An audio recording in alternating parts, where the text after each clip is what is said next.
meron pa tayong 84.7% na hindi pa nakakapag-subscribe sa YouTube channel ko.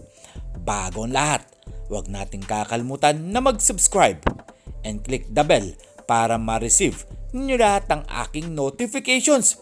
Mga parkoy, Justin Brownlee, umaatikabong na ayaw na daw bumalik dito sa Pilipinas dahil nga daw may mga naglalabas ng mga balita na si Justin Brownlee nga daw gumagamit ng pinagbabawal na gamot na alam naman natin na hindi naman bawal na gamot yun.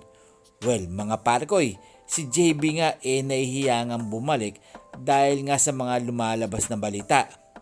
Well, hindi naman natin masisisi si Justin Brownlee dahil alam naman natin na ang ibang Pinoy may mga ganyang ugali o attitude na pangit. Si Justin Brownlee kakailanganin pa rin ng Barangay Ginebra no matter what, di ba mga parkoy? Si Justin Brownlee lang ang inaasahan ng Barangay Ginebra at sooner or later babalik pa rin siya. Well, may mga naglabas ng balita na si Powell nga daw gustong kunin ni Alfrancis Chua. Well, mga parkoy, si Powell nga talagang nagpakitang gilas nga nung nakalaban nga nila ang Barangay Ginebra. Well, ang hirap nga ma-stop nito kung pagdating sa labas. Well, talagang legit NBA player nga to. Yun nga lang medyo maliit nga lang to.